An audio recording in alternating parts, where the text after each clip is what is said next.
Did my child get born while I was on my trip?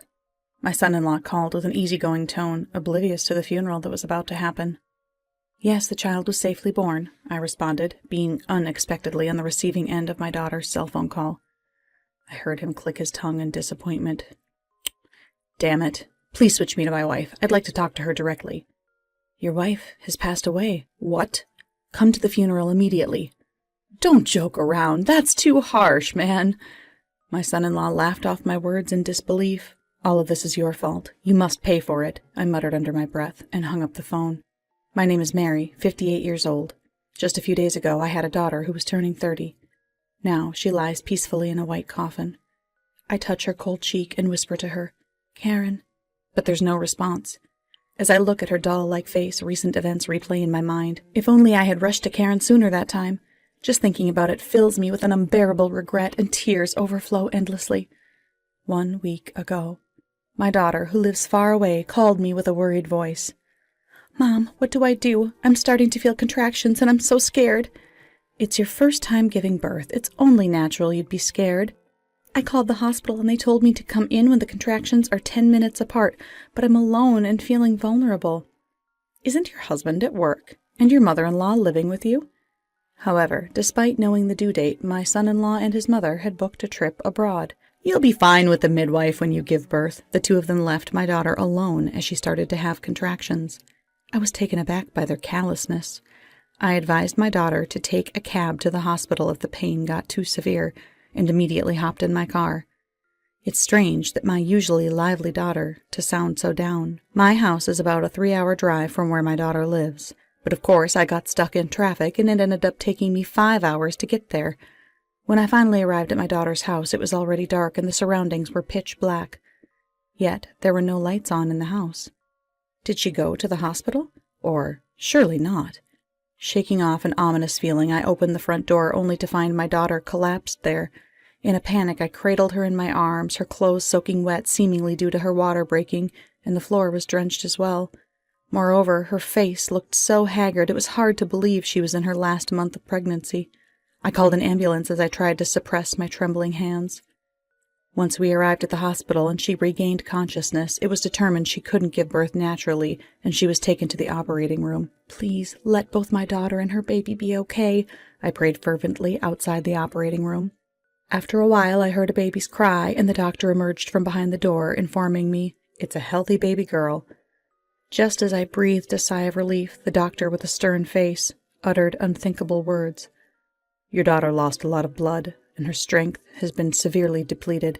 We need to monitor her closely for a while. Please be prepared for the worst. What? No, that can't... My daughter, who had just been wheeled out of the operating room and into her hospital room, was utterly exhausted. My daughter was in such a state, with countless needles in her arms and an oxygen mask on her face. The joy of my granddaughter's birth was overshadowed by concern for my daughter, Karen. Perhaps to cheer us up, the nurse allowed Karen to hold her newborn daughter. Upon doing so, Karen opened her eyes slightly and smiled, and shed tears of joy, saying, "I'm glad you were born safely." 2 days later, I was able to have a conversation with my daughter, who had regained a bit of strength. "Sorry for causing you trouble, Mom. As long as you and the baby are safe, that's all that matters. I asked my husband if I could give birth at my parents' house, but he rejected the idea. I thought he'd at least cancel his trip. He's awful for leaving you in labor like that. Yeah, I might not be able to protect the baby if things stay like this." My daughter, seeming determined, asked me for a favor. That same day, I completed what she asked, and when I reported back, Karen, looking relieved, closed her eyes and fell back asleep. I wish she would recover. She's so pale. I prayed desperately over and over, but my hopes did not reach the heavens, and Karen's condition worsened day by day.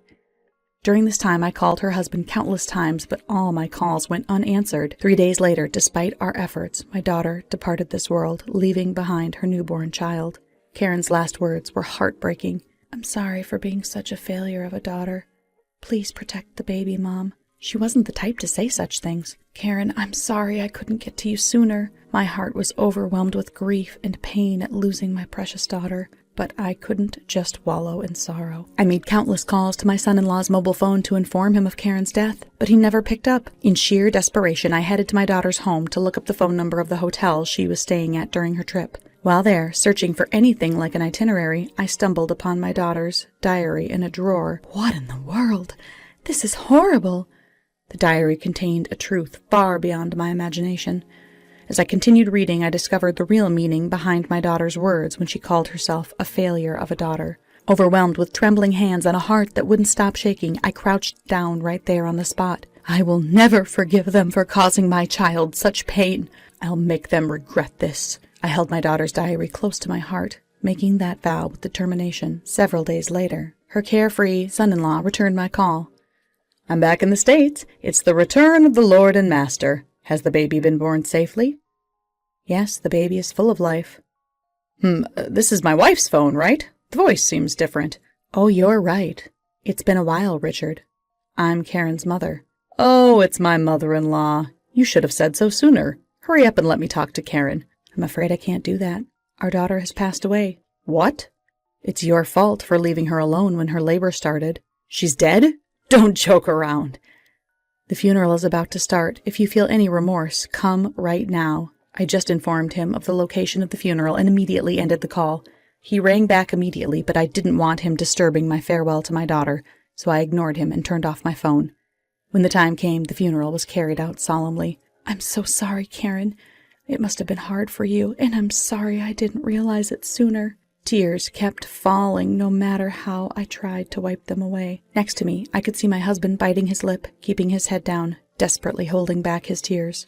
After the cremation, as I was carefully holding the small box with Karen's ashes, her husband and her mother-in-law finally arrived. They were shocked to see the sorrow-filled faces of those present. Furthermore, it seemed they had come straight from the airport. Her husband was wearing a Hawaiian shirt, and her mother-in-law had on a large-brimmed straw hat with her sunglasses still on. My husband's face turned into that of a demon's. What's with that disrespectful attire? Can't you at least dress appropriately for a funeral? Well, we had to hurry because of what you said. Before making any excuses, apologized to our daughter, sincerely. Then, her son-in-law, rather than breaking down in front of her portrait as I thought he would, let out a snort and chuckled.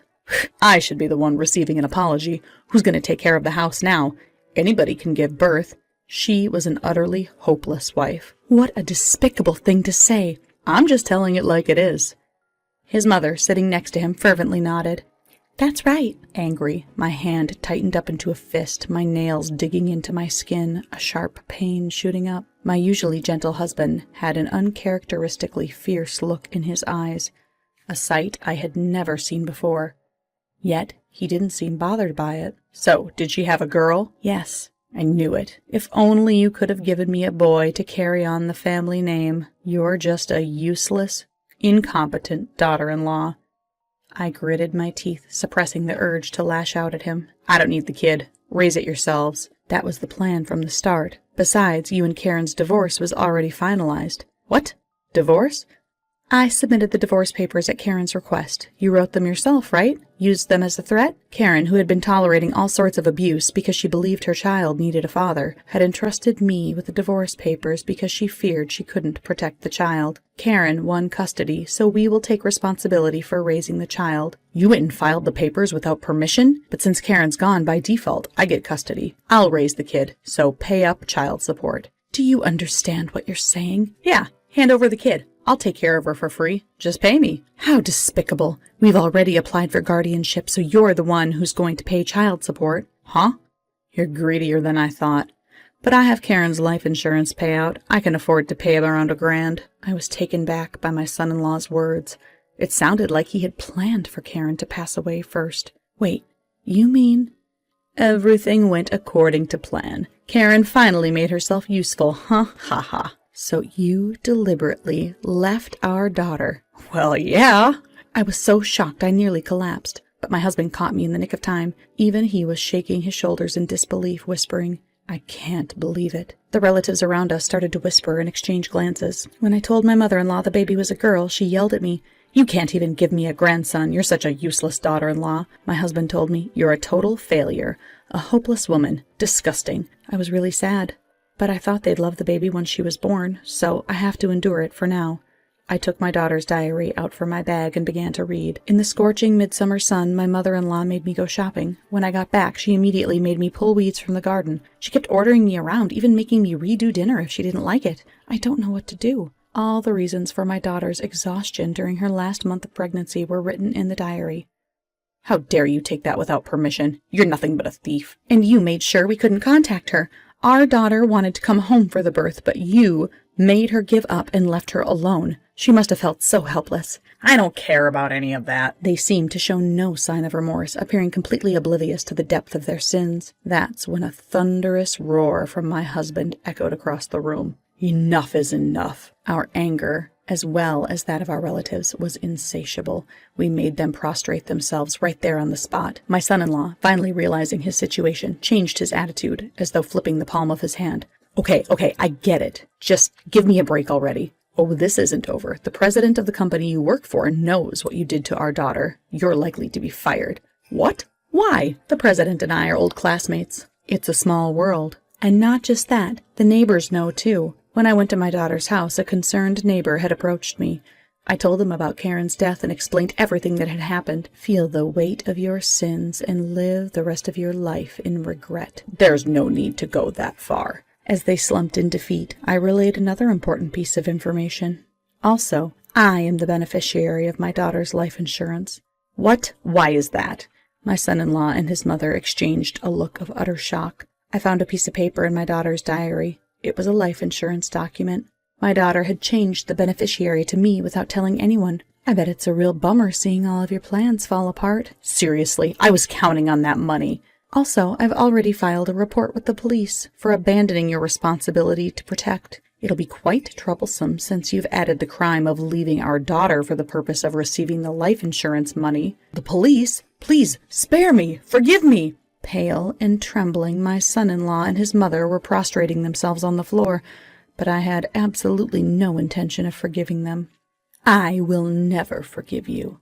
Experience the depths of that. Soon, a police car that one of our relatives had called had arrived. As they were being taken away, the two cried pitifully.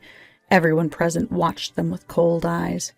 Afterward, I hired a lawyer to claim child support from my son-in-law and his mother. I am praying they will be severely punished for driving our daughter to death. Regardless of the crimes they're charged with, they'll never be able to live a peaceful life as they once did. The unemployed son-in-law and his mother, who will forever be pointed at by the neighbors. The baby my daughter gave birth to is now being raised by us.